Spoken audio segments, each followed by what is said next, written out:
Mereka yang sudah berusia 40, walaupun dia belum menikah, mereka sudah hitung sebagai gereja paus kita ingin mendorong supaya orang muda itu berani mengambil resiko juga. Karena kalau dia sudah keluar rumah, lalu itu bisa membentuk, ya sebut saja mental, kepribadian, yang kemudian membuat mereka semacam ternina bobo, atau ya tidak apa-apa orang sebut menjadi malas untuk beranjak, untuk melakukan sesuatu. Nah, kalau itu sudah menjadi semacam kebiasaan, itu kan nanti jadi kepribadian, atau bisa juga menjadi sikap mental. Kalau sudah demikian, maka dia akan terus berada di dalam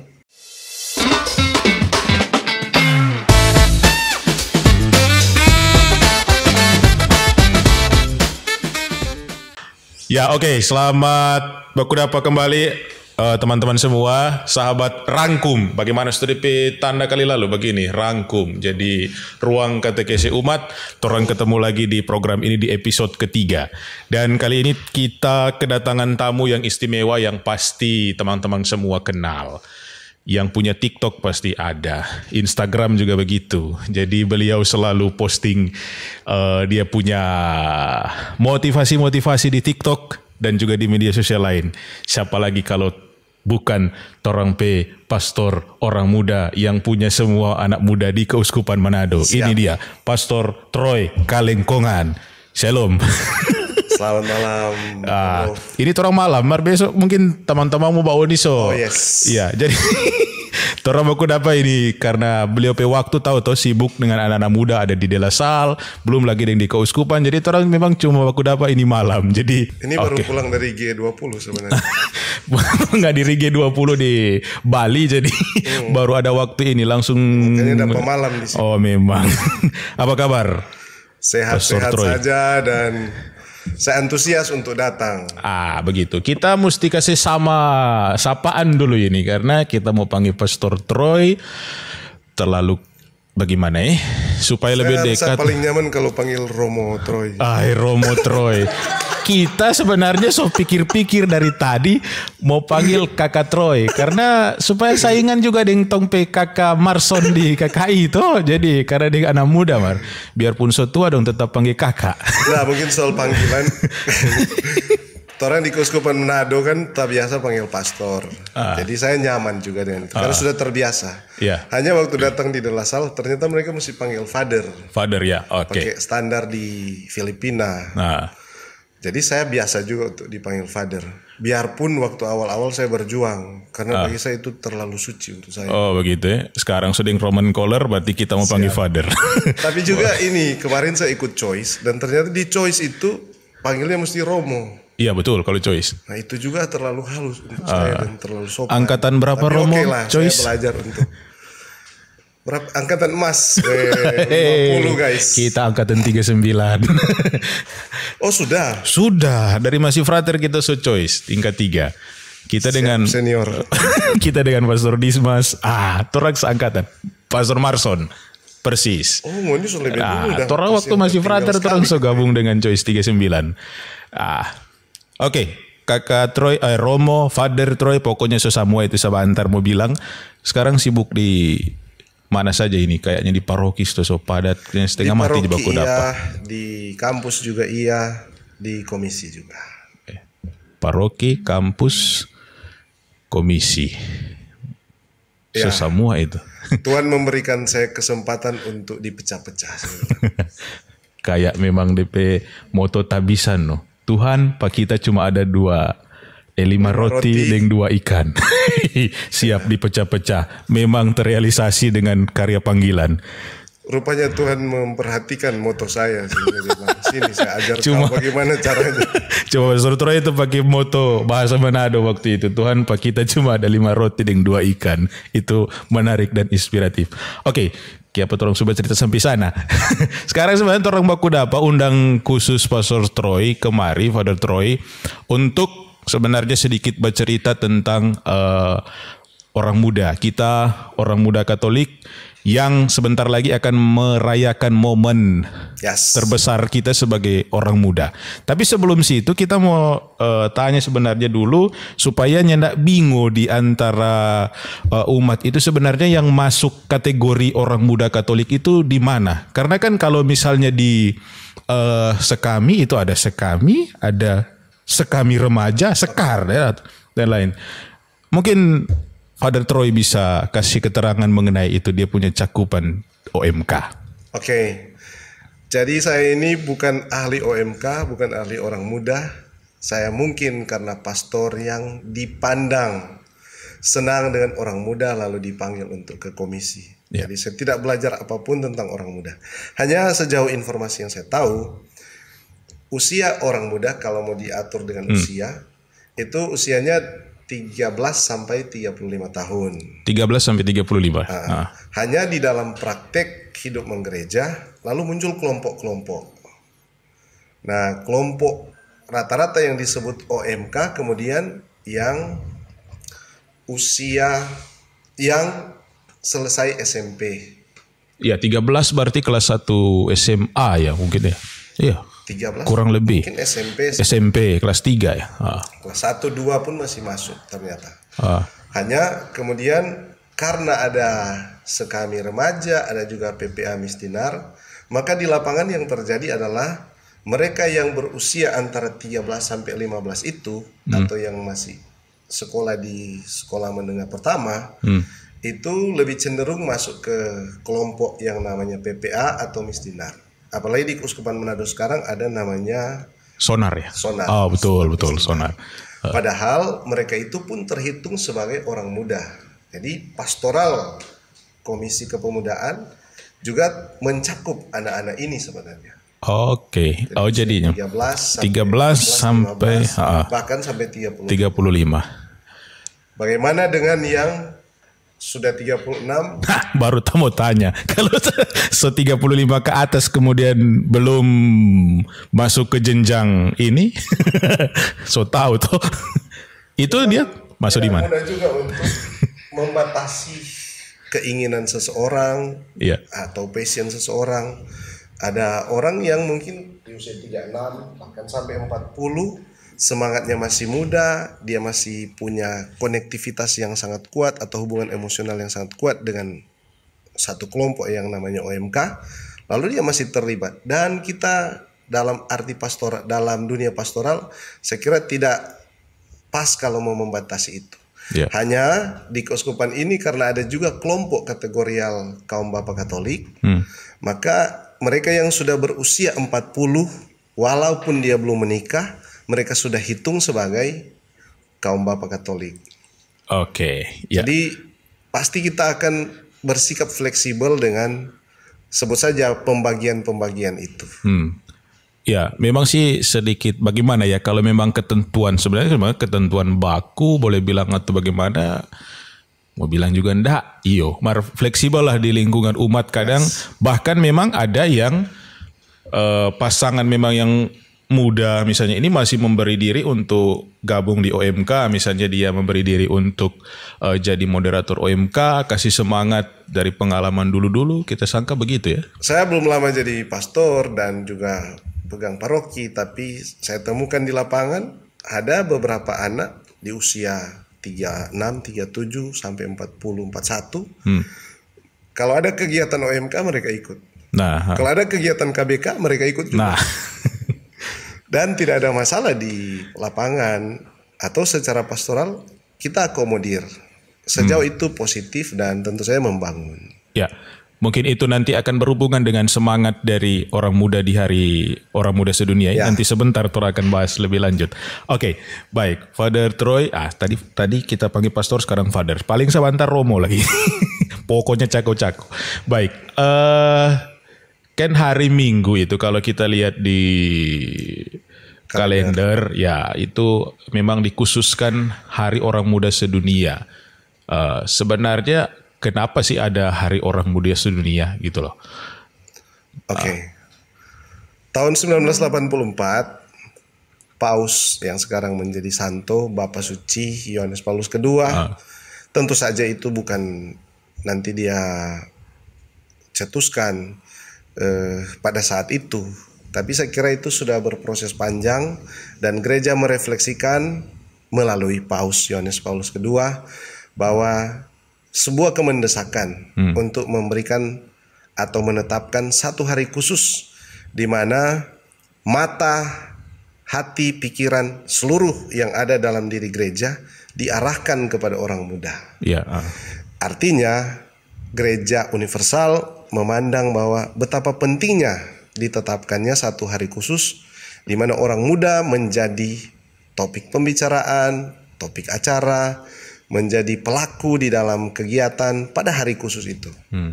Jadi saya kira ini betul-betul lahir dari hati gereja bahwa kita perlu untuk memberikan satu hari penghormatan khusus, perhatian khusus, cinta yang khusus kepada orang muda kita. Karena bagi gereja, orang muda adalah masa sekarangnya gereja, masa kini. Mereka berperan sangat kuat, bagus sekali. Tapi juga mereka adalah masa depan gereja. Mereka akan menentukan kemana gereja kita mau melangkah di kemudian hari. Nah, jadi karena itulah ditetapkan lahirnya Hari Orang Muda Sedunia. Sebenarnya ini World Youth Day. Dan itu ada event 3 tahunan. Oke, pandemi kemarin kemudian mengganggu pola atau periodisasi pelaksanaan kegiatannya. Tapi sudah ada pola yang tetap sebenarnya setiap 3 tahun sekali dilaksanakan Hari Orang Muda Sedunia di berbagai negara. Indonesia, saya ingat kemarin ada satu anak dari mewakili Indonesia yang ikut ke sana. Namun ternyata sebuah refleksi juga dan sebuah rekomendasi, karena tidak semua anak muda bisa hadir di negara tertentu untuk masuk dalam euforia dan perayaan Hari Orang Muda Sedunia, maka semacam muncul kebijakan supaya Hari Orang Muda dirayakan juga di komunitas-komunitas Kristiani lokal, di keuskupan, di paroki-paroki, di keuskupan, bahkan bisa sampai di stasi dan wilayah rohani. Intinya hari itu menjadi kesempatan untuk orang muda betul-betul dirayakan oleh gereja. Oke, baik.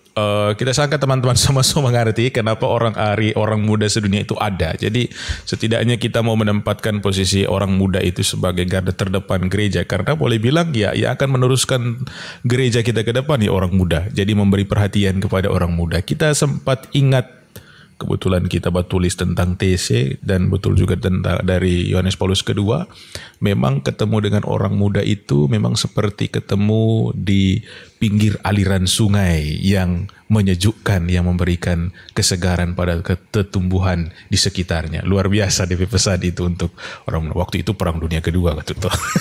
Ya. Paus Benedictus XVI menyebut poin itu juga. Jadi, orang muda itu membuat gereja itu sungguh-sungguh terasa baru.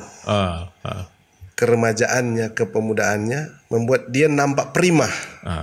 Jadi ya kita dalam satu gereja itu ada beberapa generasi dan kita harus menyadari dan mengakui bahwa ada generasi yang sudah letih dan lesuh dalam ketuaannya, dan orang muda kemudian menjadi kegembiraan, menjadi tanda bahwa gereja itu tetap bersemangat dan tetap berjalan, berkarya, melangkah. Itu ada pada orang muda itu semua.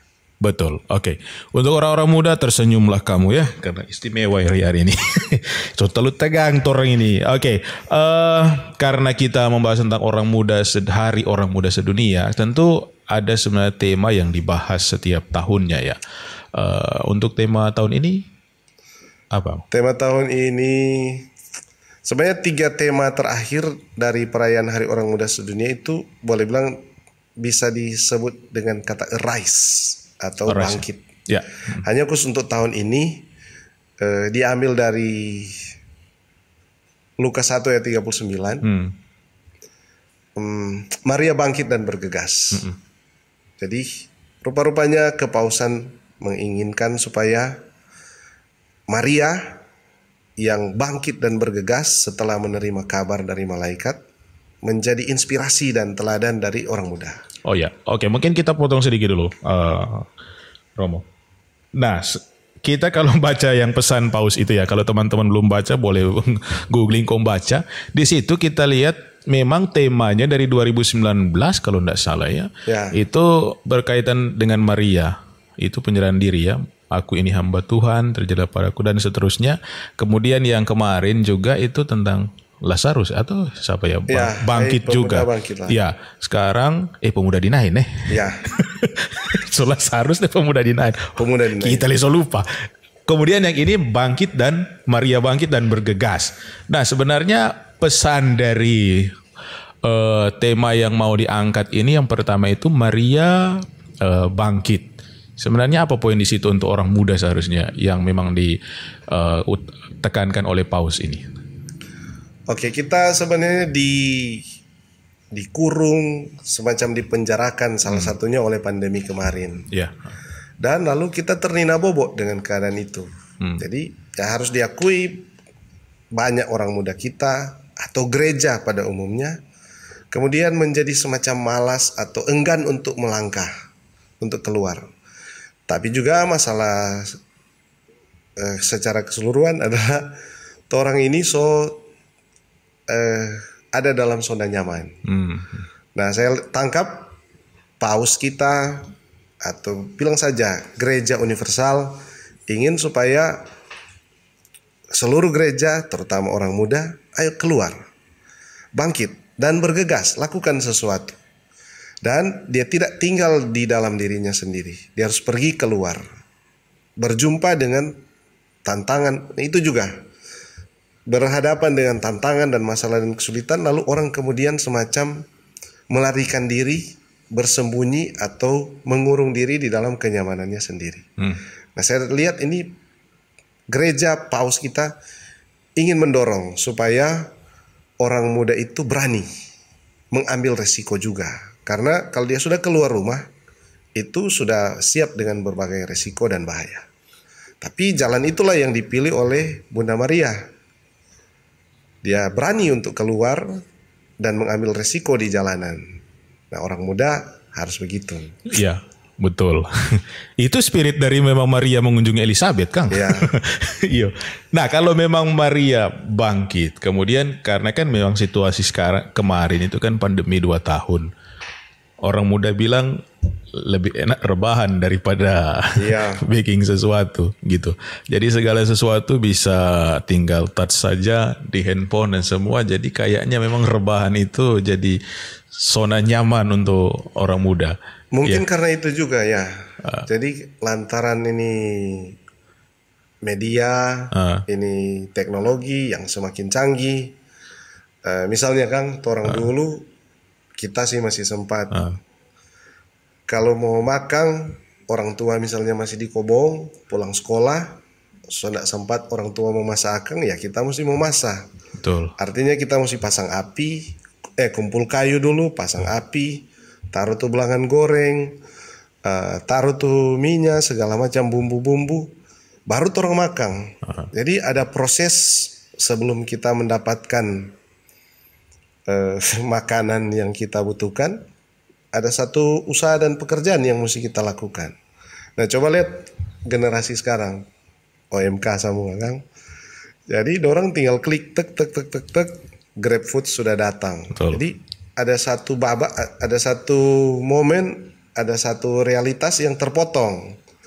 Lalu itu bisa membentuk, ya sebut saja mental, kepribadian, yang kemudian membuat mereka semacam ternina bobo, atau ya tidak apa-apa orang sebut menjadi malas untuk beranjak, untuk melakukan sesuatu. Nah, kalau itu sudah menjadi semacam kebiasaan, itu kan nanti jadi kepribadian atau bisa juga menjadi sikap mental. Kalau sudah demikian, maka dia akan terus berada di dalam kenyamanan itu.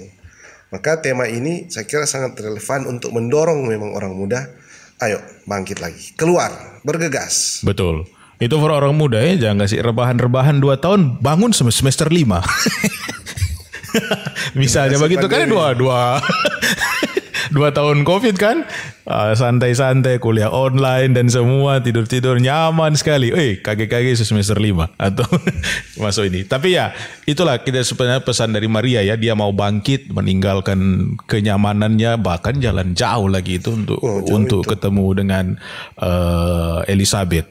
Jadi sebenarnya itu mengisahkan juga mungkin perjalanan anak muda yang sebenarnya masih panjang sekali untuk itu, jadi siap hadapi tantangan. Jadi dalam panduan yang dikeluarkan oleh Kepausan ada 6 landasan untuk merayakan Hari Orang Muda Sedunia itu. Salah satunya itu ziarah. Boleh bilang yang anak-anak, Bang? Romo. Jadi kalau misalnya orang membuat kegiatan dalam rangka Hari Orang Muda Sedunia, pertama ada perayaan iman. Oke, pasti. Satu. Yaitu berarti di dalam perayaan Hari Orang Muda itu ada misa misalnya. Itu penting. Kalau di Keuskupan Manado saya lihat itu sudah mendarah daging. Jadi mau kegiatan apapun pasti misa. Kalau enggak rasa lain. Jadi mesti ada DP ibadah. Bukan masalah, tapi justru sudah menjadi kegembiraan di Keuskupan ini. Betul. Beberapa juga menambah dengan pengakuan dosa. Itu pun perayaan iman kan. Jadi iman yang dirayakan. Tapi ada banyak referensi atau bilang saja usulan kalau Anda membuat kegiatan di Hari Orang Muda Sedunia dengan berlandaskan perayaan iman, bisa buat juga ibadah. Mungkin ibadah TC tadi disebut. Ada semacam meditasi. Itu juga kan semacam iman yang dirayakan. Intinya ada perayaan iman di situ. Yang kedua, ada pengalaman gereja. Nah, inti dari pengalaman gereja adalah seluruh umat merayakan orang muda. Nah, rekomendasi di situ misalnya ada pastor paroki. Ya, kita mengerti ini pastor-pastor kasih yang kesibukan. Dari tuh anak masih dipuru, dorong doakan. Ya, sampai dorang ajal. Dunia lain. Jadi pekerjaan pastor paroki atau imam manapun itu adalah menjamin kebutuhan terutama rohani dari ini anak yang masih di perut sampai dia meninggal. Iya. Itu berarti dia mulai baptis, komuni, pendidikannya, pertumbuhannya, perkembangannya, krisma, perkawinan, sampai di pengurapan orang sakit segala macam. Itu mereka harus pikir dan administrasikan, lalu juga dilaksanakan dalam karya pastoral. Nah, jadi mungkin karena itu saya melihat sendiri ada semacam jarak antara pastor paroki dengan kelompok-kelompok tertentu. Bukan karena pastornya itu mau menjauh, tapi memang kesibukannya juga harus kita hitung. Nah, Hari Orang Muda menjadi kesempatan untuk pastor memberikan waktu, duduk dengan OMK dan dengarkan mereka. Kesempatan istimewa mungkin ini ya. Jadi selain pastor paroki, saya kira juga dewan pastoral paroki, semua pelayan-pelayan gereja. Betul. Begitu juga umat. Jadi mungkin di hari itu kalau ada kesempatan untuk misalnya OMK menampilkan atraksi-atraksi, lalu seluruh umat, pastor, dan mungkin juga uskup ada di situ, lalu memberikan tepuk tangan atas usaha mereka mengkreasikan sesuatu. Nah, itulah pengalaman gereja. Jadi pengalaman gereja yang dimaksud adalah OMK betul-betul mengalami bahwa mereka adalah bagian utuh dari gereja. Itu baru dua ini. Baru kedua itu. Ketiga. Terus mau kelar besok ini. Nggak apa-apa bagi. Soalnya kok tadi kan, sorry, kita kalau mau pikir yang kedua tadi itu misalnya pengalaman iman ya, yang real dari umat ini. Kadang kan kalau lihat situasi, kalau misalnya perayaan gereja dan ini ya, paling OMK cuma dapat jadi apa? Petugas parkir, keamanan. Seharusnya kan sebenarnya dapat porsi lebih ya. Sorry, mungkin enggak semua, tapi kadang begitu. Tapi itu juga bisa sesuai bisa kreativitas paroki, memang menjadi kesempatan untuk misalnya dewan paroki atau pastornya memberikan apresiasi terhadap peran-peran OMK. Ya, OMK betul. Kita kan banyak. Mereka ada aktif di LC, betul. Itu berarti jaga-jaga parkir atau melaksanakan pengamanan. Berilah sapaan, salam pada hari itu atas kinerja atau tugas-tugas mereka. Ada yang jadi petugas KOR, ada yang masuk di dalam keanggotaan dewan loh. Dan saya temukan ada beberapa banyak. OMK kita yang telah pernah ditunjuk menjadi koordinator bidang. Di Keuskupan Manado kan ada 5 bidang. Ya. Nah, ada yang sudah pernah menjabat di situ, itu luar biasa. Malah ada satu paroki dulu, hampir semua ketua wilayah rohani Orang muda. itu OMK. Dan ternyata mereka bisa memimpin, bisa menggembalakan. Nah, saat-saat itu beri mereka apresiasi. Mereka yang melayani altar sebagai misdinar, yang mendekorasi gereja. Ini kan ada OMK juga di situ. Jadi inti dari pengalaman gereja itu adalah gereja memberikan apresiasi, memberikan tempat khusus, menyapa khusus orang muda, atau mendengarkan mereka supaya mereka betul-betul merasa, iya kote, kita ini kote bagian utuh dari gereja paroki ini, dari stasi ini, dari wilayah rohani ini. Dan kita ini dibutuhkan. Kita ini dikehendaki oleh gereja. Saya kira itu pesan penting dari pengalaman gereja. Iya, itu kedua Kang tadi. So kedua. Ini ketiga. Yang ketiga itu pengalaman misioner. Oke, jadi pada saat itu diharapkan ada kegiatan yang kemudian mau backing ini OMK, orang muda kita mengalami pengalaman misioner. Misalnya ada kelompok OMK yang kita pandu untuk menyediakan makanan 2 kotak, 1 untuk dia makan, 1-nya untuk dia kasih ke orang lain. Nah, tapi ini bersama-sama. Jadi mereka kumpul, lalu terkumpullah sejumlah makanan. Lalu saya bilang, pergi kalian jalan di jalanan, cari gelandangan atau anak-anak jalanan, atau bisa juga yang menyapu jalanan, lalu kasih. Dan jangan kasih titip sama orang, kalian yang harus kasih. Langsung ya. Supaya pengalaman misioner, artinya pengalaman di mana dia keluar dan melakukan sesuatu bagi orang lain, itu betul-betul dia alami. Dan begitu pulang, walaupun capek karena seharian di jalanan, saya lihat ada kegembiraan rohani di sana.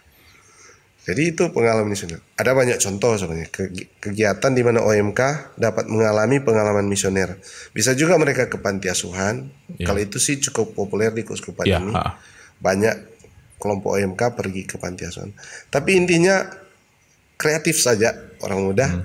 Buatlah kegiatan di mana ada kegiatan misi. Bermisi. Itu berarti Anda keluar dari diri, keluar dari komunitas Anda, lingkungan gereja, pergi ke masyarakat. Kemarin di Dela Sal itu hari Sumpah Pemuda, saya dorong anak-anak, ayo kalian pungut sampah di jalanan sampai di Taman Makam Pahlawan. Artinya mereka keluar dari lingkungan Dela Sal, lingkungan kampus, dan pergi ke jalanan, memberikan teladan juga dan pesan kepada dunia dengan memungut sampah. Kegiatan yang sederhana tapi pesannya sangat kuat. Iya, betul. Itu pengalaman misioner. Apalagi ada di motonya OMK kan apa kok? Cerdas, tangguh, militan, misioner. Bagaimana kita pergerakan itu? OMK kan kita itu semboyan. Semboyannya kan ada DP ini apa DP? Tak belum pernah latihan. Pokoknya kita tahu ada sih begitu pokoknya itu ya. So apanya? Tim Hore dulu tepuk tangan dulu. DP semboyan kan cerdas, tangguh. Di sini ada tim Hore, OMK juga semuanya. Militan misioner tuh. Ya kurang lebih begitu. Itu baru ketiga. Jadi pengalaman misioner. Keempat tadi? Pengalaman misioner. Keempat apa ya? Kalau so lupa enggak apa-apa. Oh ini penegasan panggilan. Penegasan. Oke, itu penting, itu penting. Benar. Jadi banyak orang muda belum ada arah, belum menetapkan tujuannya, belum ada cita-cita. Jadi dia bagaikan perahu yang dilepas begitu saja di lautan. Jadi dia terombang-ambing karena dia belum menetapkan arah hidupnya, tujuan hidupnya. Nah, Hari Orang Muda sebenarnya menjadi kesempatan untuk menegaskan saya ini mau jadi apa sebenarnya.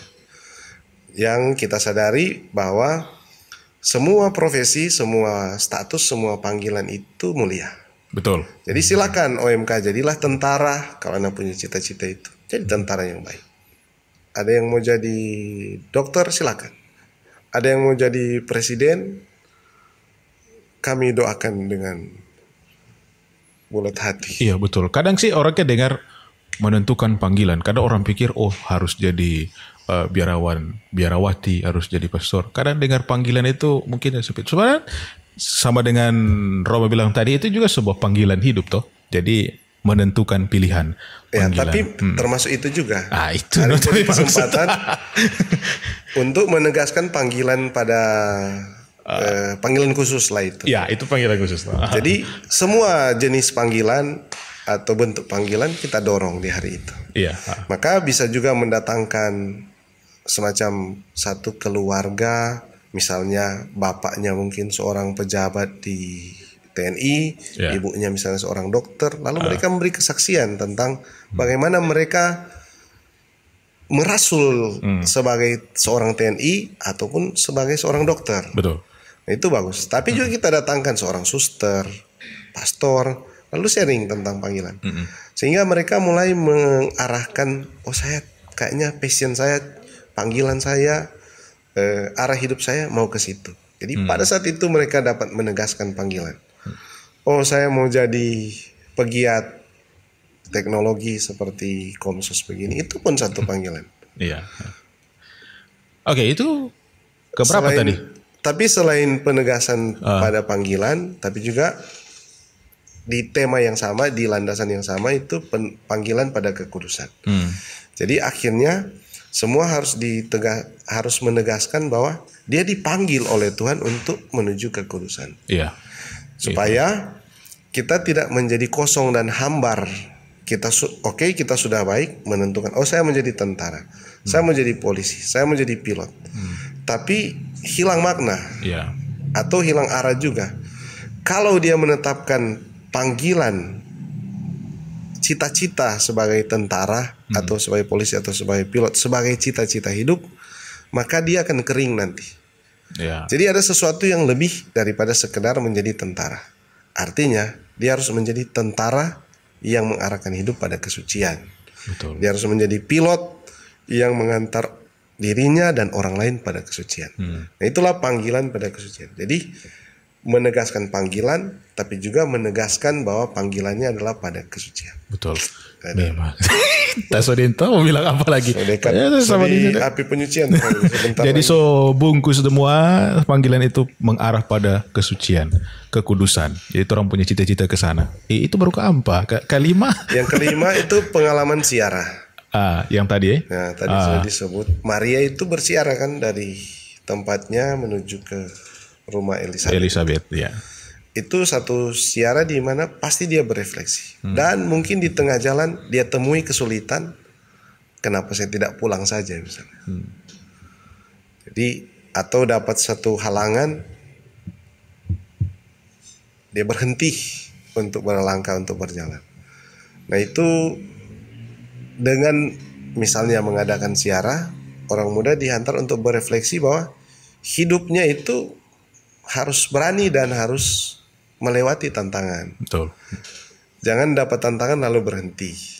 Jadi siara itu adalah model utama adalah Yesus. Jadi dia sudah menetapkan panggilan dan arahnya bahwa dia akan menyelesaikan pekerjaan ini, siara ini. Dan dia selesaikan sampai tuntas. Betul. Nah, orang muda diharapkan pada hari itu dapat merefleksikan kembali bahwa hidupnya adalah satu siara. Dan dalam siara itu berarti dia harus siap dan harus berani menghadapi tantangan. Jangan menyerah, jangan berhenti, teruslah melangkah. Gitu. Oke, itu pengalaman siara yang kelima. Kalau itu kan sudah dijadikan lagu. Apa Kuti? Terus melangkah melupakanmu lelah. Betul juga ya. Kita selalu lupa tadi mau ambil gitar sebenarnya supaya tahu boleh menyanyi lah. Oke, kelima itu. Yang keenam terakhir. Kalian selalu lupa ini. Gawat. Yang kelima itu. Keenam. Ada yang keenam. Keenam. Ada kebutuhan yang sangat mendesak memang saya kira di zaman dulu maupun zaman sekarang. Jadi orang terpolarisasi, terkotak-kotak, masuk dalam kelompok-kelompok, lalu kehilangan persaudaraan. Jadi sangat mendesak bagi seluruh umat manusia dan terutama juga untuk orang muda untuk merobohkan dinding-dinding itu. Karena Sebenarnya kita ini satu keluarga di bumi kan. Jadi seandainya kita bisa berpikir besar, maka tetangga kita, atau kalau kita mau bilang pesaing kita, mereka yang hidup di Mars. Nah, mereka itu kelompok lain. Kita ini keluarga. Bumi ini kita jaga bersama. Paus kan sering juga bicara tentang ekologis lewat Laudato Si. Karena dia bilang ini adalah rumah bersama. Kita harus pelihara. Nah, untuk memelihara secara bersama-sama ya kita harus bersaudara. Betul. Nah itu, jadi kalau boleh pada hari itu buatlah kegiatan yang mengkondisikan orang muda Anda semua untuk merobohkan atau menyingkirkan sekat-sekat pemisah. Jadi misalnya ada kegiatan misioner mau bantu orang miskin, berbagi sembako begitulah. Ayo ajak teman-teman dari Muslim, dari Buddha, dari Hindu, dari Konghucu, dari Protestan. Ayo bareng-bareng kita buat kegiatan ini. Dan itu akan menjadi pesan yang sangat kuat. Dan pelan-pelan akan menciptakan, bilang saja persaudaraan insani itu. Jadi pada hari itu di atas landasan persaudaraan insani, buatlah kegiatan lintas agama, lintas suku. Nah, itu iya betul. Itu ada di lagu. Apa betul? Keluarga Cemara. Harta yang paling berharga adalah keluarga toh. Karena itu orang semua keluarga. Oke, baik teman-teman. Kurang lebih itu 6 bagian yang sebenarnya menjadi cakupan yang boleh kita buat di paroki atau di tempat kita masing-masing. Menimba spirit tadi dari Maria Bangkit. Nah, sekarang ada poin lagi yang sebenarnya Paus bagi itu pergi dengan tergesa-gesa. Jadi kalau di Manado kan itu buru-buru kah atau gimana? Tapi sebenarnya kita kalau baca pesan Paus itu yang sebenarnya Paus mau ajak itu kurang lebih ya, kita tidak tahu nanti Romo Ture yang akan jelaskan lebih lanjut. Mungkin sekarang sudah tidak zamannya lagi kita berprinsip biar lambat asal selamat, tapi cepat dan tepat. Begitu Stokang. Oke. Kalau kita tangkap ini datang dari keprihatinan. Artinya beberapa orang atau terutama juga mungkin orang muda karena sudah nyaman dengan bilang saja yang common, yang biasa-biasa itu, semacam tidak ada kemendesakan untuk melakukan sesuatu. Nah ini gereja Paus kita mau dorong, ini sebenarnya sudah sebuah hal yang sangat mendesak. Jadi ayo bergegas. Itu maksudnya. Jadi jangan tunda lagi sebenarnya. Ayo bangkit dan bergegas. Ada kebutuhan yang sangat-sangat tak bisa dibendung lagi, tak bisa ditunda lagi. Jadi saya menangkap poin itu.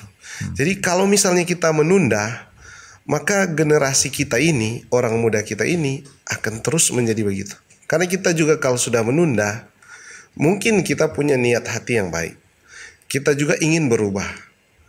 Tapi dia bilang, ketika dibangunkan hari ini, dia bilang, nanti besok saja. Atau nanti minggu depan saja. Atau nanti tahun depan saja. Akhirnya penundaan itu menjadi penundaan yang justru lebih panjang daripada yang diharapkan. Dan akhirnya tidak ada perubahan apa-apa. Dia tidak keluar, dia tidak bangkit, dia tidak melakukan sesuatu. Dan akhirnya tidak ada perubahan apa-apa. Jadi saya lihat, saya tangkap, ini Paus punya keinginan angkat tema ini supaya betul-betul langsung bergerak. Jadi misalnya pada Hari Orang Muda Dunia, ketika ini mau disiarkan nanti, ketika orang muda mendengar pesan-pesan ini, mendengar ceramah ini, ayo langsung lakukan sesuatu. Paus bilang itu pasti orang kalau mendapatkan sapaan dari Tuhan, itu langsung muncul kebaikan di dalam diri. Tapi banyak kebaikan yang hanya tersimpan di dalam hidupnya sendiri. Banyak kebaikan yang akhirnya tertunda-tunda dan akhirnya tidak pernah dilakukan, dibuat. Maka kalau dibilang bergegas, kita harapkan, kita doakan supaya hari itu juga orang muda mulai keluar dan melakukan sesuatu. Nah itu. Teman-teman yang kuliah itu dengar itu.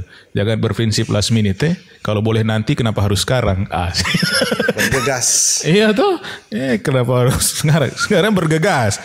Kalau boleh sekarang kenapa harus ditunda besok? Kan begitu. Bergegas itu tuh betul. yang apa kan? Yang bahan untuk kasih menyala kompor. Nah itu gas. Mempolote itu jadi orang harus bergegas bukan gegas.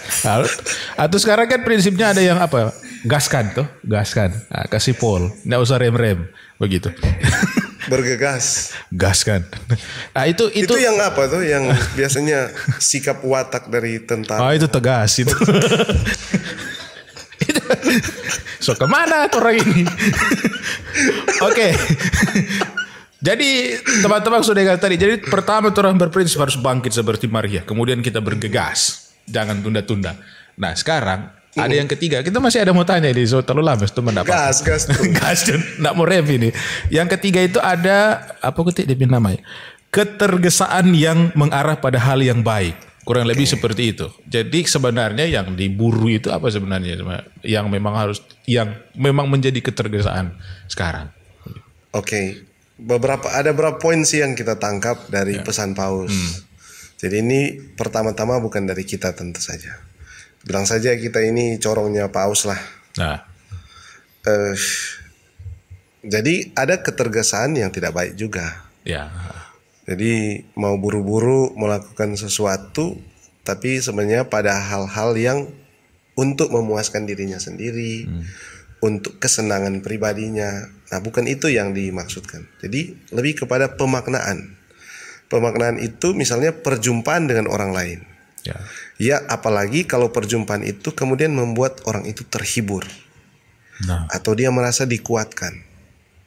Misalnya, ada orang muda terima kabar dari dia teman.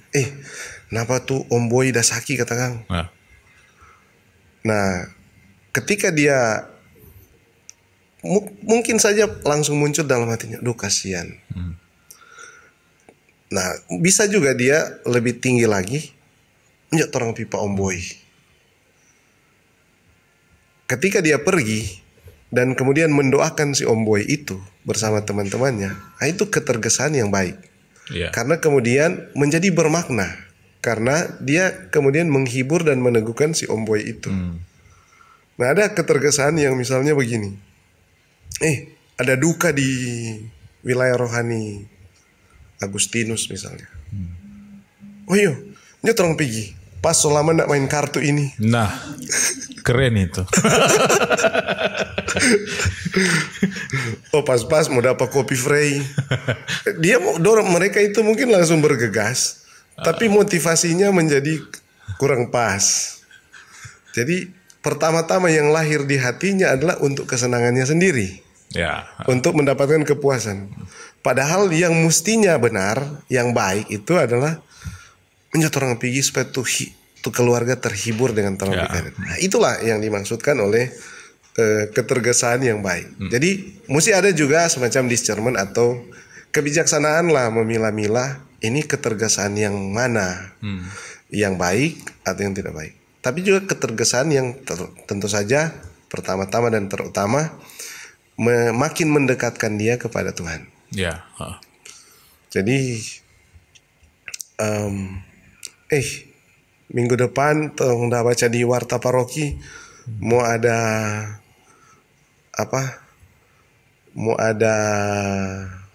tamu dari luar mau datang mau nyanyi kor. Tamu pi masuk gereja dulu ini. Siapa tahu mau dapat cewek baru ini karena ada OMK dari mana mau datang menyanyi. Jadi akhirnya misa itu dia pandang sebagai arena atau tempat di mana dia bisa mendapatkan memenuhi keinginannya untuk sendiri. Berkenalan dan itu juga bukan hal yang buruk.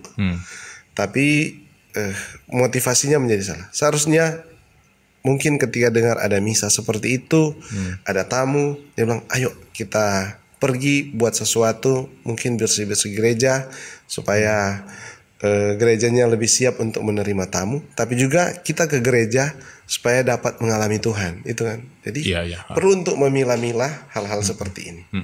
Motivasi-motivasi di balik ketergesaan yang mau dilakukan. Jadi boleh bilang kita boleh mungkin katakan sedikit bahwa ketergesaan yang marah kepada sesuatu yang baik itu berarti sebuah kepedulian juga untuk sesama, misalnya orang muda ya. Contoh misalnya so tahu-tahu jadwal ibadah dan seterusnya, mungkin ibadah mingguan atau apa bulanan dan seterusnya, ya saling mengingatkan satu sama lain supaya tetap hadir begitu. Kadang kan ya sudah cuek saja. Kau mau hadir ke tidak terserah. Yang penting so bilang. Oke. Jadi intinya kalau kita tangkap sih tentang perjumpaan. Jadi ketergesaan untuk sebuah perjumpaan yang bermakna. Jadi perjumpaan yang bermakna pertama adalah dengan sesama. Pergilah jumpai sesama dan lihat, mungkin dia butuh teman untuk bercerita. Ketika kita duduk mendengarkan dia, itu sudah perjumpaan yang bermakna. Dan itu perjumpaan yang baik. Artinya dia ketergesaan yang dalam rangka perjumpaan yang baik. Tapi juga perjumpaan dengan Tuhan.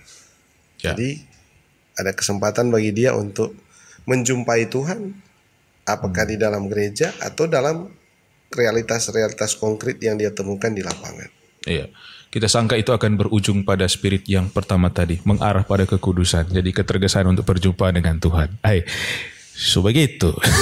Jadi, nah kalau misalnya pesan Paus itu semua yang orang sudah bicarakan tadi, kalau untuk di Keuskupan Manado sendiri, Romo, dan sebagai Ketua Komisi Kepemudaan untuk merayakan HOMS ini apa saja yang mungkin dibuat atau ada memang perayaan khusus untuk merayakan HOMS? Karena kan bertepatan juga hari Minggu kan Hari Raya Kristus Raja ya, tanggal 20. Jadi mungkin so baku cako atau... Oh ya, itu memang ada maksudnya. Jadi Hari Orang Muda itu kan ini namanya orang muda. Kita mengerti psikologis mereka, kebutuhan-kebutuhan manusiawi mereka itu seperti apa.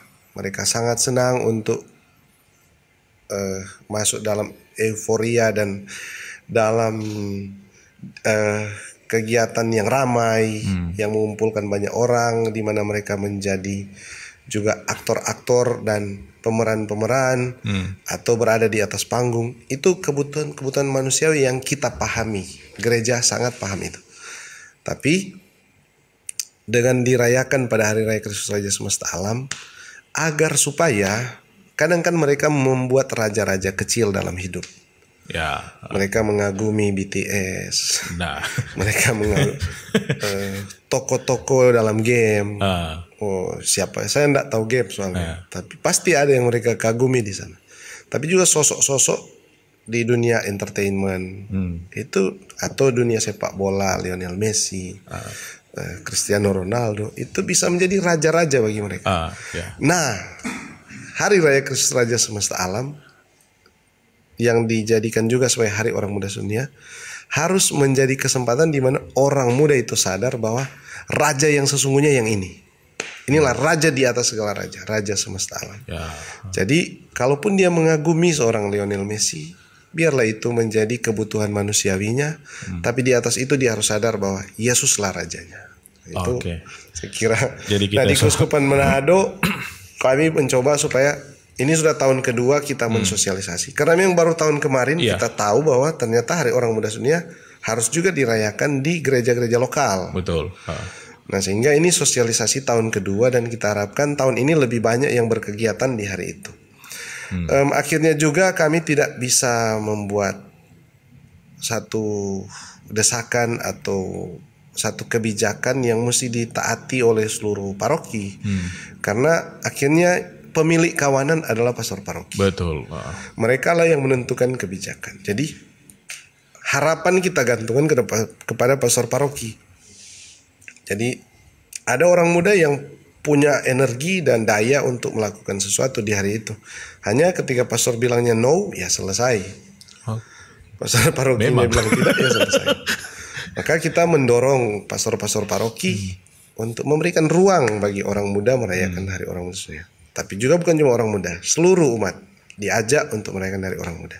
Nah, kami juga tahun ini seperti tahun kemarin membuat satu doa yang semoga relevan dan cocok untuk kita doakan bersama untuk mempersatukan perayaan Hari Orang Muda Sedunia di keuskupan ini. Jadi Oh, iya. 1-2 hari ini tayang hari Minggu ya. Iya, hari Minggu. Berarti 1-2 hari di belakang Ah, itu akan dibagikan supaya siapa tahu di dalam misa bisa didoakan oleh seluruh umat. betul. Ah, Selain itu saya sudah dengar, kami pantaukan di media sosial karena kami juga punya tim media center, center. yang kemudian mempersatukan semua admin media sosial dan di sana mereka saling sharing, diskusi, tapi juga membagi informasi, termasuk liputan-liputan kegiatan kecil besar di paroki stasi wilayah rohani itu mereka post di sana, terutama di Instagram saya lihat, dan kemudian itu menjadi ruang informasi bagi kami melihat di mana orang-orang muda kita yang sudah aktif, di mana yang berkegiatan. Nah, sejauh saya pantau sudah ada cukup banyak kelompok OMK yang akan melakukan sesuatu kegiatan pada Hari Orang Muda Sedunia. Ya. Jadi mungkin sementara ini tayang mereka sudah telah dan sedang melaksanakan kegiatan itu. Jadi selamat untuk Iya, betul. OMK semua dan Jadi semangat orang muda bukan nanti pas perayaan saja ya. Jadi terus menerus berkesinambungan. Jadi ketergesaan dan semangat dari Maria selalu menjadi spirit. Oke, mungkin ada kata terakhir. Sorry, saya pikir. Ya. Oke, pesan-pesan untuk orang muda dari Romo Troy untuk Keuskupan Manado dan juga orang muda pada umumnya. Silakan. Pesan ini. apa ya? So banyak tuh nama cerita ini jadi. Wow. Akhirnya. Enggak apa-apa. Kita kasih pesan saja untuk Iya. orang muda. Mau pesan sebagai ketua komisi atau Pokoknya ketua komisi juga boleh, sebagai pastor muda juga boleh. Orang kata masih muda tuh, jadi Oke. sama muda. kalau boleh mau memberi pesan, terimalah pesan ini supaya orang muda itu menjadi mengingat bahwa gereja itu sangat banyak bergantung kepada Anda. Begitu juga peradaban dunia. Jadi saya bilang hidup itu cuma sekali. Lalu bahkan Tuhan tidak bisa mengubah sejarah. Nah, pertanyaannya adalah sejarah apa yang kita tuliskan di hidup kita ini? Apa yang kita akan tinggalkan sebagai satu catatan sejarah sesudah kita selesai? Sudah waktunya nanti. Jadi coba lakukan sesuatu. Keluar dari dirimu, lakukan sesuatu yang bisa betul-betul dalam sejarah tertulis dengan tinta emas. Artinya mesti sesuatu yang bermakna. Dan kebermaknaan itu tidak Anda temukan di dalam diri sendiri. Anda harus keluar. Lakukan sesuatu. Dan jangan jauh-jauh. Mulai dari rumah. Mungkin terhadap adikmu. Selama ini mungkin baku salah. Kalau Anda memulai sesuatu misalnya, Anda yang minta maaf berinisiatif. Nah, itu sudah bermakna hidup Anda. Dan itu akan ditulis dengan tinta emas bahwa mungkin adikmu yang salah, tapi Anda yang minta maaf. Oh, itu suatu sikap jiwa yang besar. Betul. Dan Anda harus berbangga kalau Anda mencapai level-level hidup seperti itu. Bagaimana, bro? Sudah toh? So itu. Iya, karena torang be OMK di sini tidak sedia minum buat orang dua. Ini so kering ini. Kering ini. So kering, jadi torang sudahi dulu pembicaraan tentang orang muda.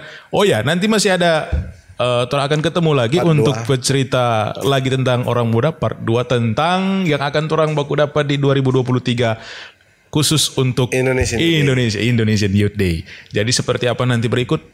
Tunggu orang dua nanti. Kita kasih spoiler. Nah, nanti akan dilaksanakan di Palembang. Jadi orang nanti akan banyak bercerita juga tentang itu. Tapi juga nanti memang akan ada kegiatan-kegiatan di keuskupan masing-masing atau keuskupan dan paroki. Ya. Jadi untuk IED tahun 2023 nanti ada kegiatan pra-IED, lalu ada event atau perayaan puncak, dan ada pra-IED, pasca IED. Oh iya. Jadi diatur sedemikian rupa oleh Komisi Pemuda dan KI. Tapi itu spoiler saja. Nanti mau spill sedikit nih DP itu. Oke, orang mau sampai di sini dulu pembicaraan tentang orang muda. Tetap semangat, bangkit dan bergegaslah. Okay. Thank you. Terima kasih guys. Mana sana?